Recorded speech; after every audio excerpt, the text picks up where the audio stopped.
Philip Pullman states, after nourishment, shelter, and companionship, stories are the things we need most in the world.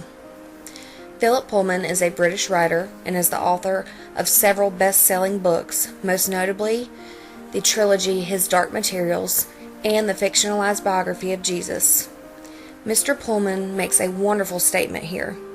When we finish taking care of our everyday survival needs, most people spend more time telling stories than anything else.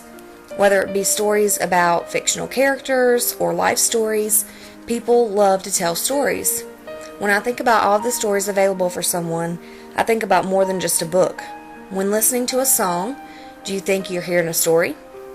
What about when you're playing a video game or reading a cartoon or comic book? Would you consider those things to be a story? Since learning to communicate, people have been telling stories of all kinds. But why are stories so important to us? Why are they the most important thing in the world? I don't think there's any one reason. It seems to me that stories are so necessary because they serve so many critical functions that enable us to survive and thrive as humans. What is a story exactly? If we want to get technical, we could go to the Webster Dictionary and read the definition, which is, story is an account of incidents or events. Wouldn't you say this definition is pretty accurate? Whether the story is one that you're telling your spouse about the jerk that you have at work and what he did to you that day, or a story from the news, a story is essentially a series of events on one particular subject that are told by one or more persons to an audience that will listen pretty much. Stories are such an integral parts of our lives that we not only love them, but we need them. Let's think back on all the stories that we read this semester. Some of these stories have been completely fictional.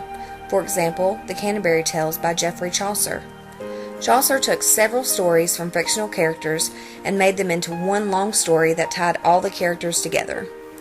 We only read a few of the short stories from the book, but most of us read the book in high school or earlier college classes. How did it make you feel when you read the book? Did it make you happy or satisfied? Either way, reading the stories gives us fictional entertainment. Another example in here would be watching movies. While many people would much rather watch a movie than read a book, many movies out there were originated from novels. We enjoy movies for entertainment, but did you ever think of that movie you're watching to be a story? Escaping through stories is what makes them so entertaining. Stories allow us to pass time, and they're fun. One story that we read this semester that I thought was very fun was Alice's Adventures in Wonderland by Lewis Carroll. Carroll tells the story of Alice, who goes down into a rabbit hole and is then subjected to many different people and scenarios. While we know the story is fictitious, the story is very easy and fun to read. And then, for those non-readers, Disney made a movie, Alice in Wonderland, that allows us an animated version of the story to enjoy.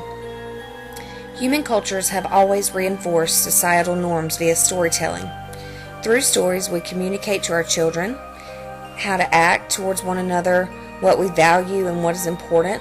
Not only do we communicate those to our children, we communicate those to our friends and family, all of those people that are important in our lives.